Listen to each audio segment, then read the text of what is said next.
그 얘기를 뭐 이제 당연히 아시는 얘기인데 이제 인구수가 너무 많다 보니까 이제 제가 만나서 얘기를 해보면 한국에서 우리가 1년에 한 100억 하는데 중국 진출하면 한 10배는 하겠죠? 이제 그런 분은 여기 안 계시죠? 근데 실제로 이제 굉장히 제가 많이 접하는 경우고, 그 다음에 또 하나는 우리가 1년에 마케팅 비용을 1억을 쓸 생각이 있다. 그러면 10억 매출액 할 수 있겠냐라고 이제 묻는 경우. 그러니까 나는 마케팅 예산을 한 10% 정도 쓸 생각이다. 라고 얘기하면 이제 저는 이렇게 얘기하는 거죠. 그럼 왜 1억만 쓰세요? 한 100억 쓰면 1000억 할 텐데. 그렇잖아요? 그래서 그게 그런데 절대로 그런 일이 일어나지 않기 때문에, 그러니까 6개월이나 1년 정도는 사실은 노력을 많이 해서 계획을 세우지만 한 3개월치 정도의 계획을 세워서 투입을 해보고 매달 그 상황을 보면서 정조준해서 계속 이렇게 바꾸는 방식으로 할 수밖에 없고요. 그러면 제가 아까 말씀드린 단순한 3가지 수치들, UV 구매 전환율, 객단가 이외에 다양한 수치들이 점포에서 나옵니다. 그러니까 예를 들면 몇 명이 들어와서 상품 페이지도 안 보고 도망간 애들이 얼마인지, 페이지는 누른 애들이 얼마인지, 누르고 구매 전환율로 된 건 얼마인지, 재방문하는 애들은 얼마인지, 모바일로는 어디로 들어왔는지, 이 경로 분석의 여러 가지 수치를 보면서 이건 아니었네. 그럼 얘는 빼자. 이거는 생각보다 효과가 좋네. 늘리자. 이거를 그때그때 할 수 있는 점이 사실 온라인 마케팅에서 굉장히 좋은 점인데, 중요한 건 남에게 그냥 맡겨놓거나 아니면 잘 모르는데 돈만 쓰면 결과가 나오지 않을까라는 것 때문에 문제지, 사실은 그거를 집중해서 들여다보고 계속 노력을 하시면 6개월 지나고 1년 정도 쌓이면, 저희가 보통 지금 4년, 5년 같이 일하면서 이렇게 점포를 운영을 했던 데들은 내년 매출 목표를 세운다라고 하면 거의 저희가 세워드리는 목표가 정확하게 맞습니다.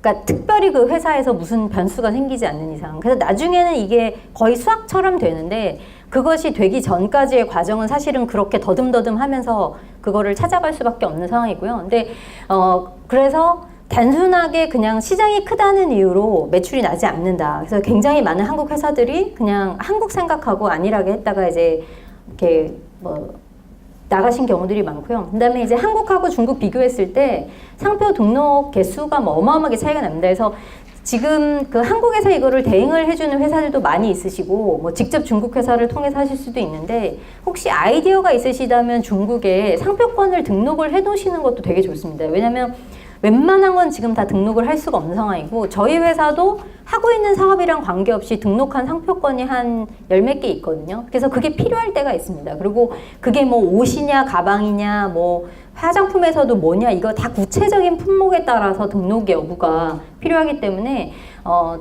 번듯하게 한국에서 상표권을 갖고 있음에도 불구하고 중국에 이제 등록을 못하는 경우도 있고요. 그다음에 또 중요한 점 하나는 영문으로만 등록하면 안 되고 반드시 중국어를 등록을 해야 되는데, 에뛰드 하우스가 원래는 에뛰드 하우스는 이제 더 페이스샵이나 미샤 같이 이렇게 그 독립 매장이고, 그 전에 원래 에뛰드 있었던 걸 아실 거예요. 근데 에뛰드가 한 20년 전에 중국에 들어가서 판매가 2급, 3급 도시 중심으로 대리상 통해서 전개가 될 때는 아무도 중국 애들이 에뛰드라고 부르지 않고 다 아일리, 아름다울 애에다가 아름다울 예자에서 아일리라고 불렀거든요. 근데 에뛰드 하우스가 이제 가판점이 확 뜨면서 한국에서 에뛰드 하우스가 확 생기니까 중국에서 자동으로 아일리 뒤에다가 작은 집 하우스니까, 그래서 아일리 샤오가 된 거예요. 근데 아모레퍼시픽은 아일리 샤오를 갖고 있지 않았어요. 그 광주에 있는 무슨 식당 하는 분인가 그분이 가지고 계셔서, 근데 그분이 자기를 죽이기 전에는 이걸 팔 수 없다고 했다는 거죠. 그래서 에뛰드 하우스가 본격적으로 중국에 들어가면서 에뛰드랑은 전혀 다른 상품인데도 그 아일리 샤오가 진품이고, 에뛰드 하우스에서 굉장히 많은 돈을 들여서 지은 중문명 이티즈우는 오히려 짝퉁인.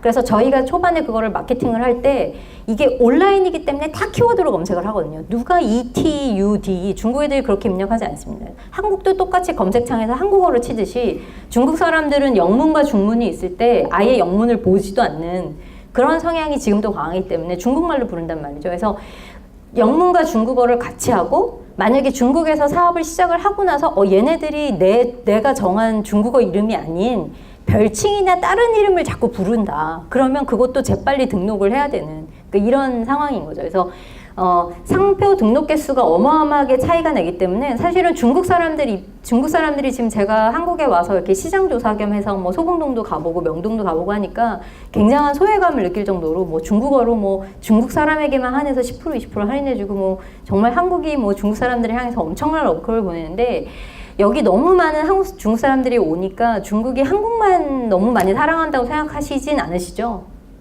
전 세계 어디를 가든 중국 사람 천지입니다. 그리고 그 중국 사람들이 선호도를 가지고 선택하는 브랜드로서 한국이라는 국가는 제가 볼 땐 그냥 10등 안에 드는 거지 뭐 1등이 절대로 아니거든요. 그래서 그 부분에 대해서는 전 세계의 경쟁의 장이 중국이다. 그리고 이제 중국에 살면서 사업을 하고 있는 저희 회사의 중국 관리자들이 뭐라고 얘기하냐면 네가 자꾸 한국 걸 갖고 오는데 우리 한국 것 말고 딴 거 하자.